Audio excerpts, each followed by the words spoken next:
A 1-ton Panasonic mini-split air conditioning unit is installed here, and it's displaying an error. Let me turn it on using the remote. The unit has been turned on, and after running for a short while, it has started displaying an error. The unit's timer light is blinking. We will determine the error code using the remote. Let's check it, and shortly you will hear a beep sound.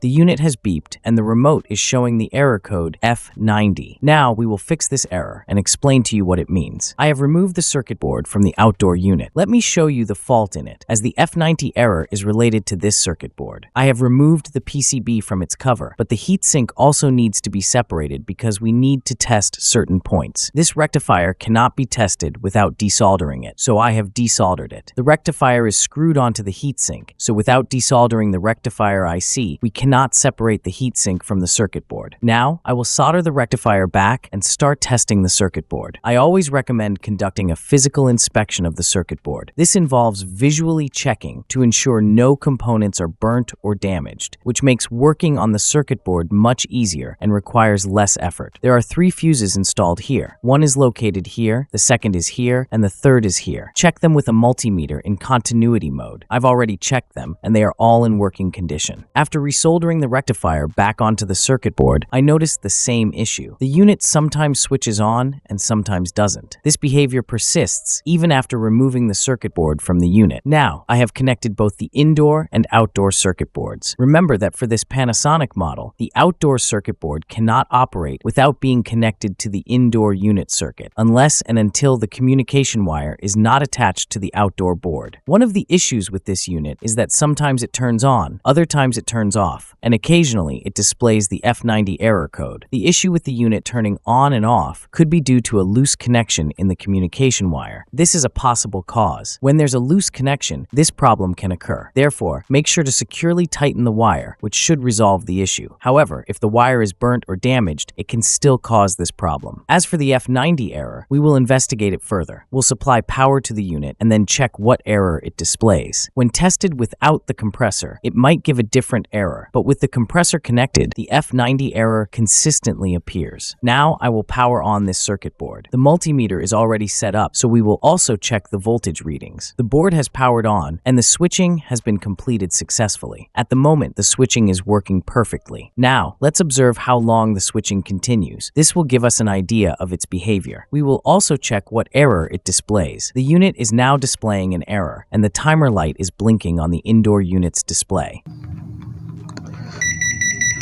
I will check the error code again using the remote. At this moment, the unit is showing an H19 error. However, when this circuit board was installed inside the unit, it was displaying a different error. Now, regarding the F90 error, let me explain. According to the manufacturer, this error code indicates a PFC power factor correction protection fault. If the PFC circuit in the board is faulty, the unit will display the F90 error code. There are a few things we need to understand here. Only by grasping these concepts, then we can properly repair this PCB. I will explain these things as I go through the details of this PCB system and design. To give you a basic idea, this PCB has 2 rectifiers installed. One is dedicated to the SMPS, and the other is for the IPM. Additionally, there are other components on this PCB that are quite different from those found on standard PCBs. Moreover, 2 relays are also used here for switching purposes. I will explain the functioning of these switching relays in my next video. First, we will check this rectifier because it works for the SMPS. We will test it thoroughly. The second rectifier, which is for the IPM, will also be tested one by one. This process will help us determine where the issue lies. If the rectifier is faulty, or if the IPM, IGBT, or diode is damaged, all of these components need to be checked systematically. At this moment, we will test the rectifier, and along with it, we will also check the PTC sensor installed on the board. This will help us identify any faults in these components. First, we will test the TH2, which is a PTC sensor. The multimeter is set to resistance mode. Upon testing, it shows 12.3 ohms, which indicates that the sensor is working perfectly. Next, we will test the rectifier. For this, we set the multimeter to diode mode. While testing, testing, place the negative probe on the positive terminal and the positive probe on the negative terminal of the rectifier. The voltage drop is 0.538 volts, which is not a correct value. I'll explain the reason for this shortly. Continuing the test, the rectifier's voltage drop is fine on reverse polarity as well. However, in this particular spot where it's showing an incorrect value, the issue is that we should be seeing double value, approximately 0.975, which indicates the integration of a double diode. This discrepancy suggests there might be a fault. To further confirm, we can either remove the rectifier from the circuit and test it again, or apply power to the board and test the rectifier under live conditions. Now we have removed the rectifier from the system. Notice that when it was in the circuit, it was giving a different value, but now outside the system, it's showing something else.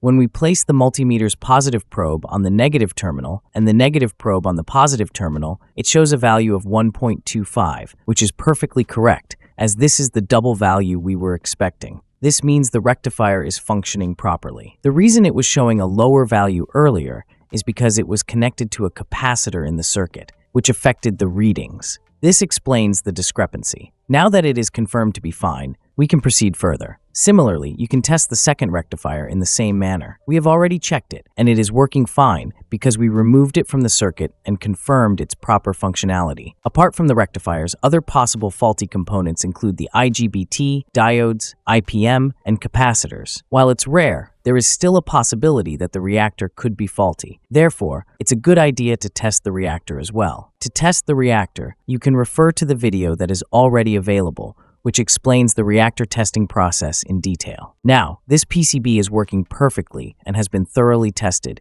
even after reinstalling it in the unit. It's functioning properly. Let me explain what we did to fix it. However, I must mention that if you have a similar PCB, the situation might differ. The possible faults I've already explained include issues with the IGBT, diodes, IPM, or rectifiers. These are the components most likely to fail. In this case, everything on the PCB appeared to be fine, and it still displayed errors, indicating that a fault was present somewhere. I also tested the IPM, and it initially showed no issues. Other components, if faulty, are usually easier to detect. However, the IPM is unique because it can sometimes appear functional but still cause errors. For this reason, I decided to replace the IPM, and now the unit is fully operational and error-free. Click on the left or right thumbnail to watch our next videos, and subscribe. Thank you.